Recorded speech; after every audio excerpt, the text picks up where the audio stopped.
धुळे शहरात मागील काही महिन्यात वाहन चालकांकडून मोटरसायकलवर 3 सीट बसवून फिरणे, चालत्या वाहनांवर मोबाईल संभाषण करणं, बुलेट वाहनास कर्कश आवाज करणारे सायलेन्सर बसविणे इत्यादी प्रकारात वाढ झाली होती। त्यामुळे रस्ते अपघात होऊन जीविताचे व मालमत्तेचं नुकसान होण्याची दाट शक्यता असल्यानं श्रीकांत धिवरे पोलीस अधीक्षक, किशोर काळे अप्पर पोलीस अधीक्षक धुळे यांच्या मार्गदर्शनाखाली ऋषिकेश रेड्डी सहाय्यक पोलीस अधीक्षक धुळे शहर विभाग यांनी सदर प्रकारास आळा बसावा म्हणून दिनांक 23 जुलै 2024 रोजी संपूर्ण धुळे शहरात सकाळी 11 ते दुपारी 1 या वेळेस संतोषी माता चौक, कमलाबाई चौक, 12 पत्थर चौक, पारोळा रोड, कराची चौक, पंचवटी चौक, दत्त मंदिर चौक, गोंदूर रोड, स्टेडियम या ठिकाणी शहर वाहतूक शाखेसोबत शहरातील धुळे शहर, चाळीसगाव रोड, आझाद नगर, देवपूर पश्चिम, देवपूर, मोहाडी या पोलीस स्टेशनकडून विशेष मोहीम राबविण्यात आली। त्यात मोटरसायकलवर 3 सीट बसवून प्रवास करणाऱ्या 60 वाहनधारकांवर कारवाई करण्यात येऊन 60,000 दंड करण्यात आलाय। तर चालत्या वाहनांवर मोबाईल संभाषण करणे या मोटर वाहन कायद्याअंतर्गत 7 केसेस करण्यात आल्या असून 7,000 दंड आकारण्यात आलाय। तर बुलेट वाहनास कर्कश आवाज करणारे सायलेन्सर बसविणारे 3 वाहन चालक यांचे कारवाई करून 3,000 रुपये दंड करण्यात आलाय।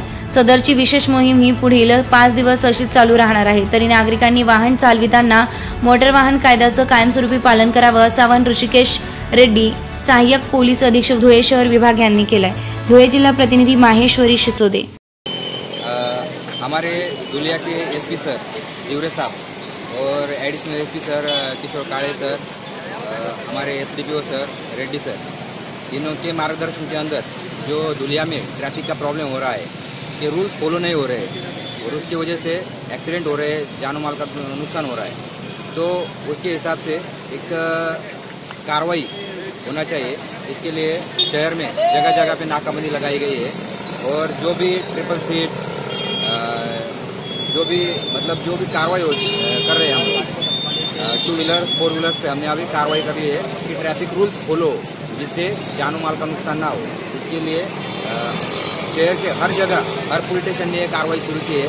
तो मेरी सबसे यही रिक्वेस्ट है कि आप ट्रैफिक रूल्स का ध्यान रखिए, ट्रैफिक रूल फॉलो कीजिए, जिसकी वजह से आप पे कार्रवाई ना हो। और पुलिस ये जो कार्रवाई कर रही है ये आपके लिए है, जिससे आपकी जान बच सके। इसके लिए हम लोग ये कार्रवाई कर रहे हैं। जैसे कि अभी नाबालिग लड़कों को गाड़ी चलाने के लिए माँ बाप दे रहे हैं और नाबालिग लड़कों से एक्सीडेंट हो जाता है। तो मेरी रिक्वेस्ट है कि अपने नाबालिग बच्चों को गाड़ी ना दे, उनको जो भी ट्रेनिंग है लाइसेंस 18 साल के बाद उनको लाइसेंस मिलने के बाद ही उनको गाड़ी दे दे। और ट्रिपल सीट अपने लड़के ट्रिपल सीट घूम रहे हैं उस पर ध्यान रखिए।